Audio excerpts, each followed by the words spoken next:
Welcome to the world of science fiction, where extraordinary tales and boundless imagination come to life. Enjoy the story and don't forget to subscribe. Jax cursed the sputtering engine of his freighter, the rusty comet. "Come on, old girl, just a little further," he coaxed, slapping the console. The comet limped towards the obscure spaceport of Port Azure, a haven for smugglers and those looking to disappear. He'd been chasing a lucrative contract transporting rare lumina crystals, only to have the deal fall through thanks to a double-crossing Gargan. Now, he was broke, his ship was falling apart, and his stomach was emptier than a vacuum. Port Azure wasn't exactly his first choice. It was a lawless den of questionable characters, but it was the only place within range where he could make emergency repairs and maybe scrape together enough credits for a decent meal. As he guided the comet through the cluttered docking bay, he couldn't shake the feeling that his luck was about to get even worse. He finally managed to secure a landing spot, the comet groaning in protest as it settled onto the worn platform. The airlock hissed open, revealing a humid atmosphere thick with the smells of exotic spices and unwashed aliens. Jax adjusted his worn leather jacket and hopped out, his boots clanging on the metal deck. Immediately, he was accosted by a wiry little alien with shimmering scales and 3 beady eyes.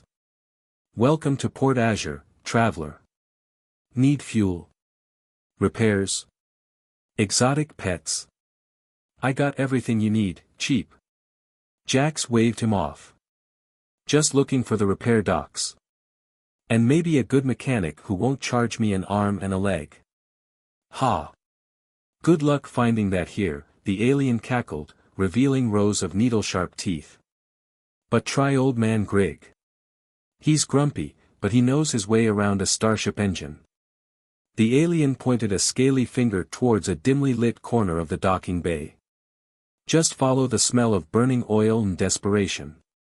Jax thanked him and made his way through the crowded spaceport. Port Azure was a kaleidoscope of bizarre sights and sounds. Hulking Krog warriors bartered with spindly ethereals, while shady-looking Drell exchanged encrypted data chips in hushed tones. Jax kept his hand close to his blaster, a necessary precaution in a place where trust was a rare commodity. He found Old Man Grigg's workshop easily enough. The place was a chaotic mess of spare parts, tools, and half-disassembled engines. Grigg himself was a grizzled human with grease-stained overalls and a perpetual scowl. He looked like he hadn't slept in days. "What do you want?" Grigg grumbled without looking up from the tangle of wires he was wrestling with. "My freighter needs some repairs. Engines sputtering, hyperdrives acting up, and the life support system smells like a Gargan's armpit," Jax explained. Grigg finally glanced up, his eyes narrowed. "Let's take a look." As Grigg inspected the rusty comet, Jax wandered around the workshop, trying to stay out of the way. He noticed a strange symbol painted on the wall, a swirling pattern of lines and dots that seemed vaguely familiar. He couldn't quite place it.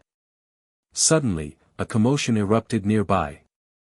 A group of heavily armored figures, clad in sleek silver uniforms, marched into the docking bay, their faces grim and determined.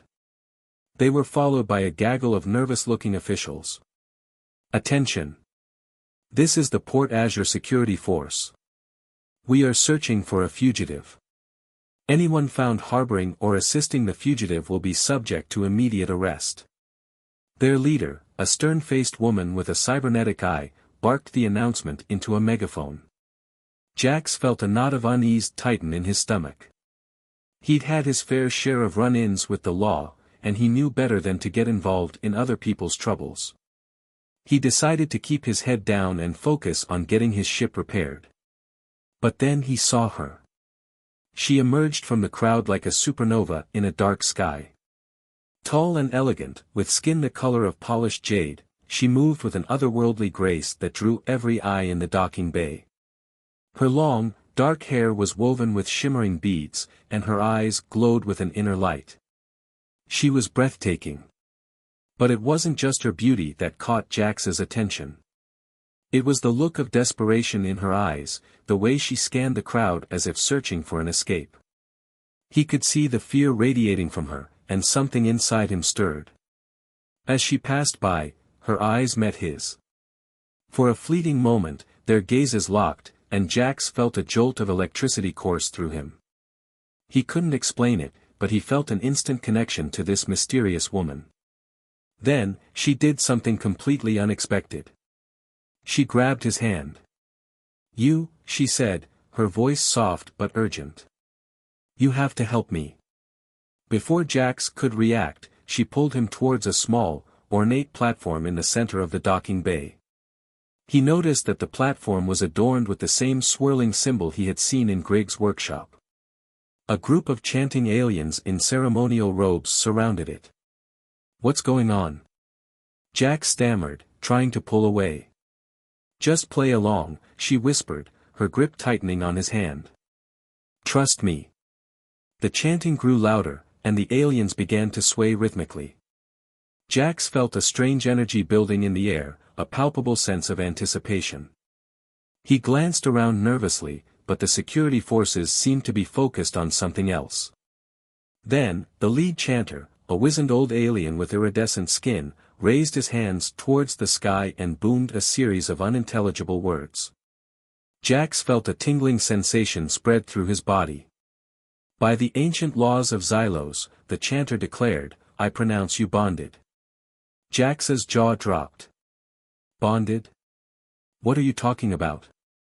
The woman turned to him, her eyes filled with a mixture of gratitude and panic. "I'm Lyra," she said.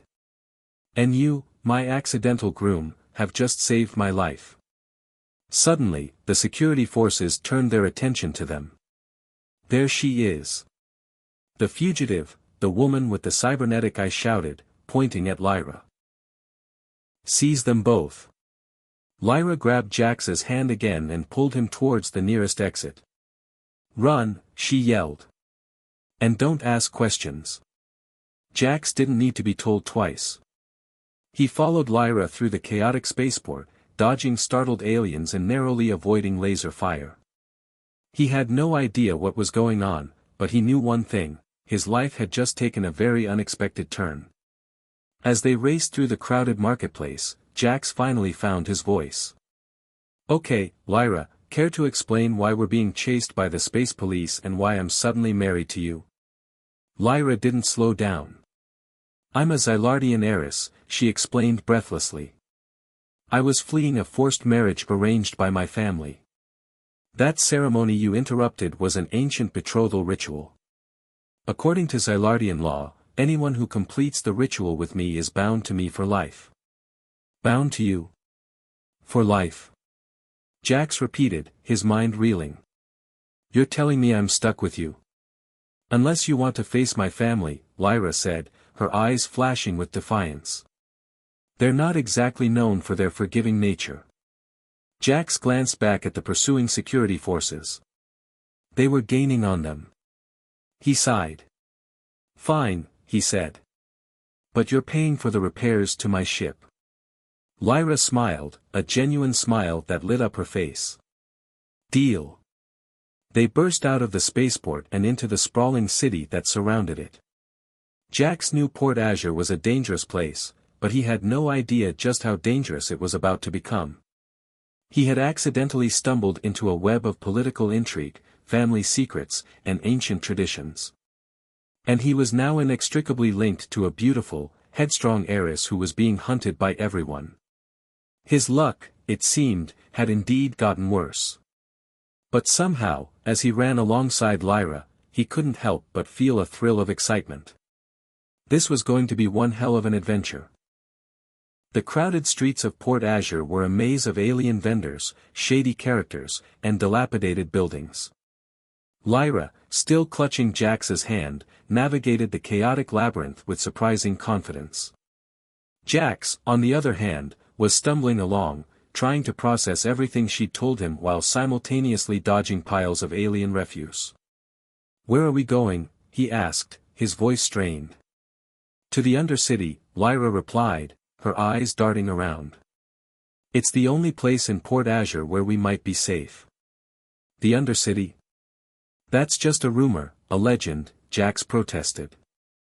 He'd heard stories about a hidden network of tunnels and forgotten spaces beneath Port Azure, a refuge for criminals, outcasts, and those who didn't want to be found. But he'd always dismissed them as tall tales. "It's real," Lyra insisted.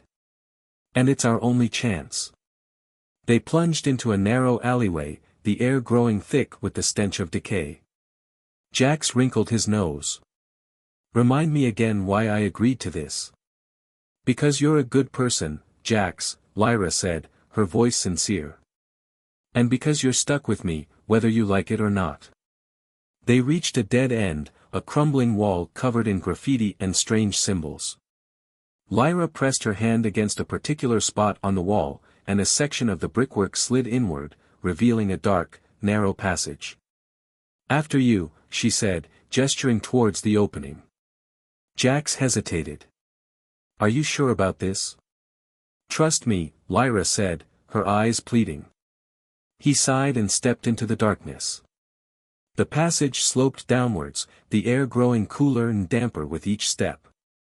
The only light came from Lyra's hand, which emitted a soft, ethereal glow. They emerged into a vast, subterranean cavern, a hidden city beneath the city. The Undercity was a sprawling network of tunnels, platforms, and makeshift dwellings, illuminated by flickering neon signs and the glow of strange fungi. It was a hive of activity, a melting pot of every species and subculture imaginable. Jax stared in awe. "I don't believe it. It's real." "Welcome to the Undercity," Lyra said, a hint of pride in her voice. "This is where we can disappear." They made their way through the crowded tunnels, Lyra leading the way with a sure sense of direction. Jax couldn't help but stare at the inhabitants of the Undercity. He saw hulking krogs gambling in dimly lit corners, graceful ethereals trading rare artifacts, and shadowy Drell whispering secrets in hushed tones. It was a world unto itself, a place where the laws of the surface didn't apply. "So, what's the plan?" Jax asked, trying to regain his composure. "We hide out here until your family gives up." "It's not that simple," Lyra said, her expression turning serious. "My family is powerful. They won't stop until they find me." "Then what do we do?" "We need help," Lyra said. "Someone who knows the Undercity, someone who can get us off Port Azure." "And who do you have in mind?" "There's an information broker named Zane," Lyra said. "He's complicated. But he knows everything that happens in the Undercity. If anyone can help us, it's him." They reached a dingy cantina called the Wretched Hive. The air was thick with smoke and the sounds of drunken laughter. Lyra led Jax to a secluded booth in the back. "Zane usually hangs out here," she said. "He's not exactly subtle." As if on cue, a figure emerged from the shadows. He was a tall, grizzled human with a cybernetic eye and a scarred face. He wore a long coat and a fedora pulled low over his brow, giving him a menacing appearance. "Looking for someone?" he asked, his voice raspy. "Zane," Lyra said. The man nodded. "And you must be the runaway heiress. I heard you were in town." "We need your help," Lyra said. "We need to get off Port Azure." Zane chuckled. "Everyone needs something. But my services come at a price." "We can pay," Lyra said. "My family is wealthy." "Wealth is useless if you're dead," Zane said, his cybernetic eye glinting. "I need something more valuable." "What do you want?" Jax asked, his hand instinctively reaching for his blaster. "Information," Zane said. "I want to know everything about your family, Lyra. Their plans, their secrets, their weaknesses." Lyra hesitated. "That's a lot to ask." "It's the price of survival," Zane said. "Take it or leave it." Lyra looked at Jax, her eyes filled with uncertainty. "What do you think?" Jax studied Zane carefully. He didn't trust him, not one bit. But they were running out of options. "We do it," he said. "But you double-cross us, and you'll regret it." Zane smiled, a chilling smile that didn't reach his eyes. I wouldn't dream of it. Lyra began to tell Zane about her family, their political machinations, their ruthless business dealings, and the forced marriage she was trying to escape. Zane listened intently, his cybernetic eye recording every detail. As Lyra spoke, Jax couldn't shake the feeling that something was wrong. Zane seemed too interested, too eager to help. He suspected that the information broker had his own agenda. His suspicions were confirmed when he noticed a small, almost imperceptible device on Zane's wrist. It was a communicator, and Zane was using it to transmit Lyra's information to someone else. Lyra, Jax said, interrupting her. We need to go. Now. What? Why? Lyra asked, confused. He's betraying us, Jax said, his voice low. He's working for your father. Lyra's eyes widened in disbelief. She turned to Zane, her face pale. Is it true? Zane shrugged. Business is business. Lyra jumped to her feet, her eyes blazing with anger. I trusted you. That was your mistake, Zane said, his smile turning cruel. Suddenly, the cantina doors burst open, and a squad of Xylardian guards stormed inside, their weapons drawn. There she is, their leader shouted, pointing at Lyra. Seize her. Jax grabbed Lyra's hand and pulled her towards the back exit. Run! He yelled. They raced through the labyrinthine tunnels of the Undercity, the Xylardian guards hot on their heels. Zane watched them go, a smug look on his face. Foolish girl, he muttered. You should have known better than to trust a stranger. As Jax and Lyra fled through the Undercity, they were faced with a difficult choice. They could keep running, hoping to evade their pursuers. Or they could confront Zane and expose his betrayal. But Lyra knew that there was a deeper question she had to answer. Could she trust Jax, a down-on-his-luck pilot who had stumbled into her life by accident? Or was he just another pawn in her family's game? Her survival, and perhaps her heart, depended on the answer. Zane watched Jax and Lyra disappear into the labyrinthine tunnels of the Undercity, a flicker of amusement in his cybernetic eye. He'd played his part perfectly, feeding Lyra's location to her father's men while maintaining a veneer of helpfulness. He was a master of deception, a survivor in a world where trust was a weakness. But Zane wasn't just a simple information broker. He was a player in a much larger game, a game of power, secrets, and betrayal. He had his own agenda, his own reasons for getting involved in Lyra's predicament. He signaled to one of his contacts, a hulking Krog warrior named Brug. Make sure they don't escape the Undercity, he rasped. I want them contained, but not harmed. Not yet.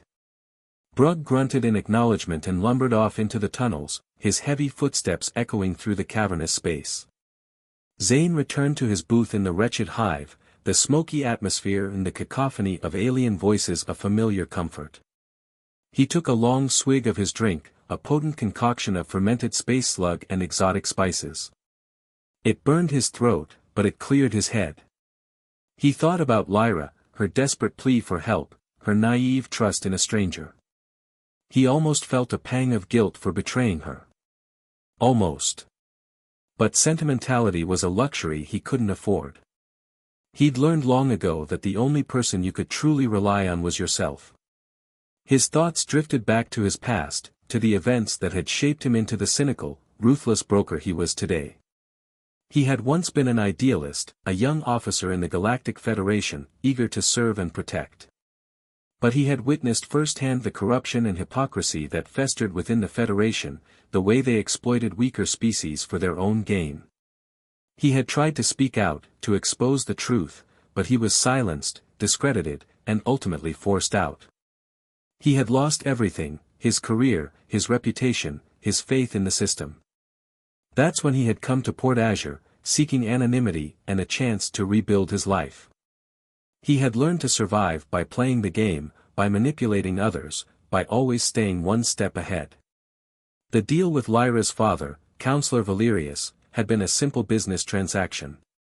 Valerius wanted his daughter back, and Zane needed the credits. But as he listened to Lyra's story, he realized that there was more to this than just money. Valerius was a corrupt and ruthless man, willing to sacrifice his own daughter to maintain his power. And Lyra, despite her privileged upbringing, was a fighter, determined to break free from her father's control. Zane saw an opportunity to exploit the situation for his own benefit. He could deliver Lyra to her father and collect his payment. Or he could help her escape and use her knowledge of her family's secrets to his advantage. The possibilities were endless. He decided to consult with his most trusted associate, a mysterious tech expert named Kira.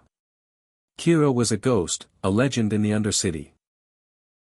No one knew her real name, her origins, or her true motives. But she possessed a unique set of skills, an unparalleled knowledge of technology and information systems. She was the one person Zane trusted, or at least as much as he could trust anyone. He activated his comm device and sent Kira a coded message. Need to discuss a delicate matter. Meet me at the usual location. He waited patiently, nursing his drink. It wasn't long before Kira appeared, seemingly out of nowhere. She was a slender woman with short, spiky hair and piercing blue eyes. She wore a sleek black jumpsuit and carried a datapad strapped to her wrist. "What's so important that you had to drag me out here?" she asked, her voice cool and professional. "I need your help with a little double-cross," Zane said, a glint in his cybernetic eye. Kira raised an eyebrow. "Double-cross? That's your specialty. What do you need me for?" "I've been hired to deliver a runaway heiress to her father," Zane explained. "But I have other plans. I want to use her to get leverage over her father." "And how do you propose to do that?"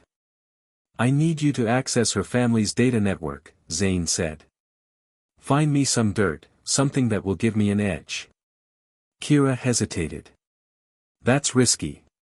Valerius's security is top-notch." "I know you can do it," Zane said, his voice persuasive. "You're the best. And the reward will be worth it." Kira considered his offer. She wasn't motivated by money. She had her own reasons for helping Zane, reasons that she kept hidden from everyone. "All right," she said finally. "I'll do it. But I want something in return." "Name it," Zane said.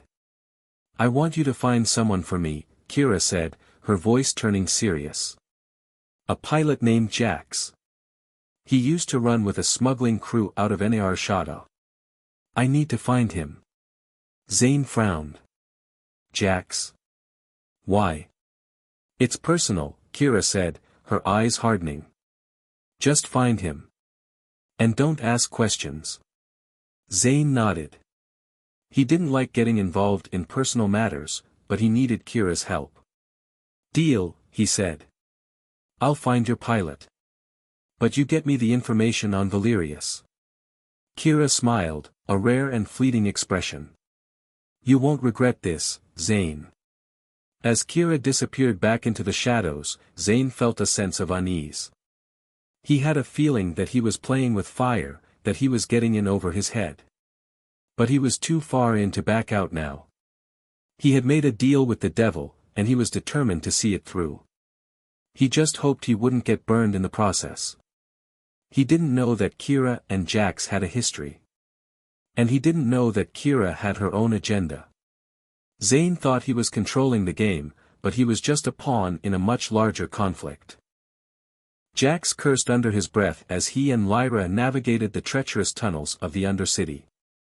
The Xylardian guards were relentless, their laser fire echoing through the cramped corridors. He glanced back, seeing the red beams cutting through the darkness, getting closer. "We need to lose them," he yelled over the din. Lyra nodded, her face pale but determined. "There's a smuggler's exit near here. It leads to the outer levels." They sprinted through the tunnels, dodging obstacles and narrowly avoiding stray blaster shots. Jax was impressed by Lyra's agility and knowledge of the Undercity. She seemed to know every twist and turn, every hidden passage. They reached a rusty metal door, sealed shut with a complex locking mechanism. Lyra quickly punched in a code on a nearby keypad, and the door hissed open. "Go," she urged. They slipped through the opening and into a dimly lit corridor. The air was stale and musty, and the walls were covered in grime. They could still hear the Xylardian guards closing in behind them. Suddenly, a figure stepped out of the shadows, blocking their path. He was a towering brute of a man, clad in worn leather armor and bristling with weapons. His face was scarred and weathered, and his eyes were cold and calculating. "Going somewhere?" he growled, his voice like gravel.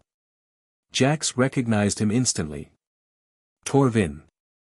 A notorious bounty hunter with a reputation for being ruthless and efficient. He was the last person they needed to encounter. "We don't want any trouble," Jax said, his hand hovering near his blaster. "Trouble finds you," Torvin replied, his eyes fixed on Lyra. "I'm here for the heiress. Counselor Valerius wants her back." Lyra stepped forward, her chin held high. "I'm not going back. My father is a tyrant." Torvin chuckled. "That's not my concern. I get paid to bring you in, dead or alive." "There's no need for violence," Jax said, trying to reason with him. "Valerius is lying to you. He's forcing Lyra into a marriage she doesn't want." "Save your breath," Torvin said, raising his blaster. "My mind's made up." Jax knew he had to act fast. He drew his blaster and fired a shot at Torvin. The bounty hunter sidestepped the blast with surprising agility.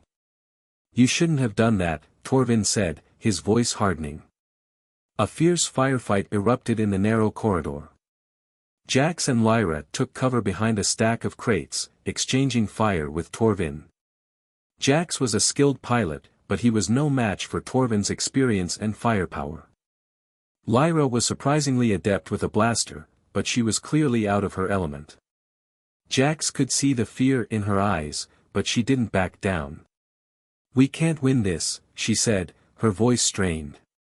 "We need to escape." "I have a plan," Jax said, his mind racing. "But it's risky." He glanced around the corridor, looking for an opportunity. He noticed a loose panel in the wall, leading to a ventilation shaft. "Lyra, can you fit through that?" he asked, pointing to the panel. Lyra nodded. "I think so." "Good. I'll create a diversion. You slip through the shaft and find another way out." "What about you?" Lyra asked, her eyes filled with concern. "I'll be right behind you," Jax said, trying to sound confident. He took a deep breath and charged out from behind the crates, firing his blaster wildly. Torvin focused his attention on Jax, giving Lyra the chance to slip through the panel. Jax dodged and weaved, drawing Torvin further down the corridor. He knew he couldn't hold him off for long. As he retreated, he noticed something glinting in the corner of his eye. It was a small, metal pipe, lying on the ground. An idea sparked in his mind. He grabbed the pipe and hurled it at a nearby steam vent. The pipe struck the vent, cracking it open and releasing a cloud of scalding steam. The steam engulfed the corridor, creating a thick fog. Torvin coughed and stumbled back, momentarily blinded. Jax seized the opportunity and sprinted back to the ventilation shaft. He squeezed through the opening and into the narrow passage, just as Torvin regained his senses. "You won't get away that easily." Torvin roared, firing his blaster into the shaft. Jax crawled through the ventilation shaft, the hot air stinging his lungs. He could hear Torvin's heavy footsteps behind him, getting closer. He reached a junction in the shaft and had to make a decision. Which way to go? He had no idea where he was going, but he knew he had to keep moving. He chose a direction at random and continued crawling. The shaft twisted and turned, leading him deeper into the bowels of the Undercity. After what seemed like an eternity, he reached another opening. He peered through the grate and saw that he was in a storage room, filled with crates and containers. He pushed open the grate and dropped to the floor, landing with a thud. He quickly scanned the room, making sure he was alone. Jax. He whirled around and saw Lyra emerging from behind a stack of crates. Lyra. You made it, he exclaimed, relief washing over him. I told you I would, she said, smiling. I thought I'd lost you, Jax admitted. Never, Lyra said, her eyes locking with his. We're in this together. So, what now? Jax asked. We still need to get off Port Azure. Lyra nodded. I know someone who can help us. But he's not exactly trustworthy. Who is it? A pilot, Lyra said. His name was Kira. Jax froze. The name sent a jolt of recognition through him. Kira. It couldn't be. Kira, he repeated, his voice barely a whisper. Kira who? Kira. I don't know her last name, Lyra said. But she's the best pilot in the Undercity. And she owes me a favor. Jax's mind was racing. Kira. It had to be her. His Kira. The woman he had left behind years ago. The woman he had never stopped thinking about. I know her, he said, his voice trembling. I know Kira. Lyra looked at him, her eyes filled with curiosity. You do? How? Jax hesitated. He wasn't sure he was ready to reveal his past to Lyra. But he knew he couldn't hide it from her any longer. It's a long story, he said. But let's just say that Kira and we have a history. So, will she help us? Lyra asked. Jax nodded. I think so. But it might not be easy. Kira, she's changed. She's not the same person I used to know. As they made their way through the storage room, Jax couldn't help but wonder what Kira would be like after all these years. Would she still be the same fiery, independent woman he had fallen in love with? Or had the harsh realities of the Undercity hardened her heart? He was about to find out. And he had a feeling that their reunion would be anything but easy. Meanwhile, Torvin stood in the steam-filled corridor, cursing his bad luck. He had underestimated Jax and Lyra. He had let them slip through his fingers. He activated his comm device and contacted Counselor Valerius. I lost them, he said, his voice grim. They escaped into the Undercity. Valerius's voice crackled over the comm, find them, Torvin. I don't care what it takes. Bring them back to me. Or face the consequences. Torvin clenched his fist. He wasn't used to failure. And he wasn't about to let a couple of fugitives ruin his reputation. He would find Jax and Lyra. And he would make them pay. The journey to Xylos was tense. Jax was preoccupied with thoughts of Kira and the unresolved issues from their past. Lyra, on the other hand, was focused on the upcoming confrontation with her father. The rusty comet, patched up but still showing its age, hurtled through hyperspace, carrying its unlikely crew towards a showdown that could change the fate of Xylos. Are you sure about this, Lyra? Jax asked, breaking the silence.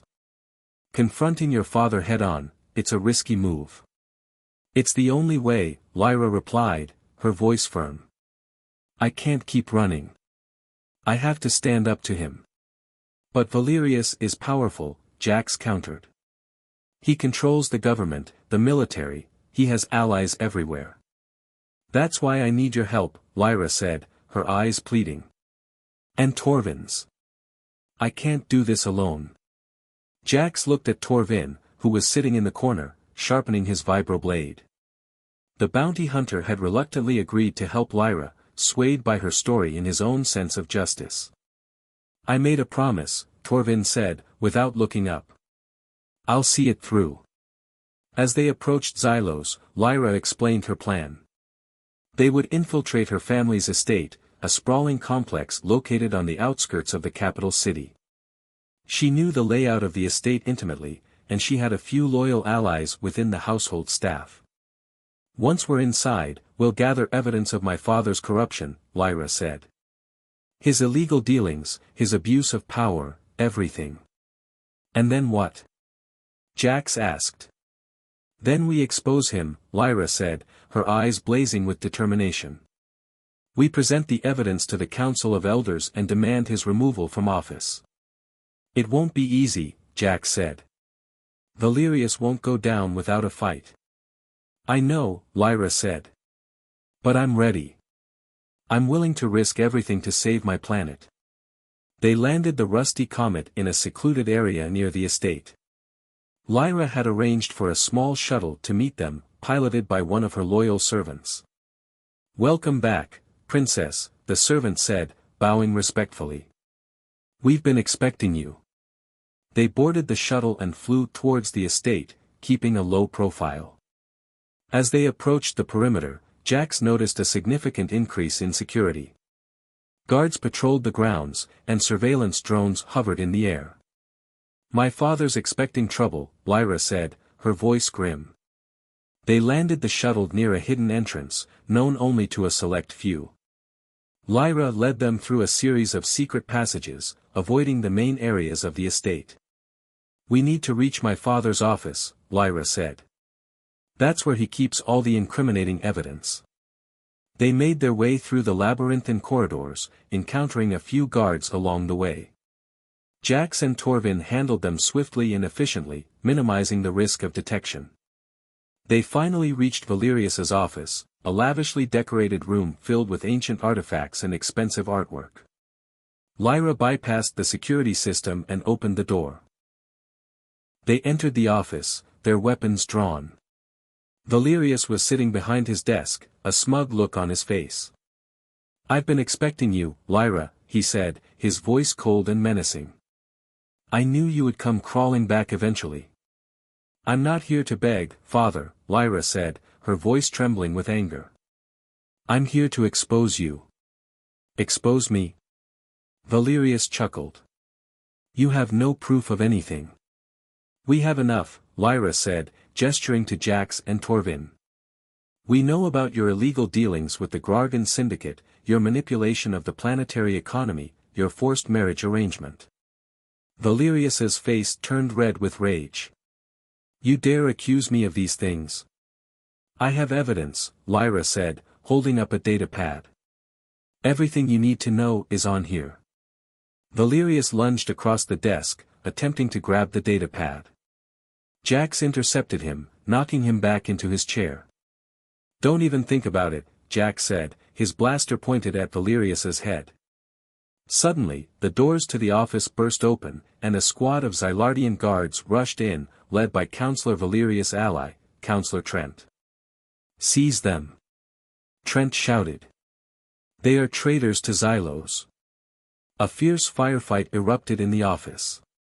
Jax and Torvin fought bravely, but they were outnumbered. Lyra stood her ground, firing her blaster with surprising accuracy. As the battle raged, Valerius managed to grab a hidden weapon from his desk. He aimed it at Lyra, a cruel smile on his face. "You should have stayed out of my way, daughter," he said. Before he could fire, Torvin lunged forward, knocking Valerius to the ground. The weapon flew out of his hand and clattered across the floor. Torvin pinned Valerius to the ground, his vibroblade held to his throat. "It's over, Valerius," he said. "You're finished." But Valerius wasn't finished yet. He activated a hidden device on his wrist, triggering a self-destruct sequence in the estate. "If I can't have Xylos," he said, his voice filled with malice, "then no one can." The estate began to shake violently. Explosions rocked the building. The ceiling started to collapse. "We have to get out of here," Jax yelled. They grabbed Lyra and fled the office, dodging falling debris. They raced through the collapsing estate, trying to find a way out. As they reached the main entrance, they were confronted by Counselor Trent and a group of guards.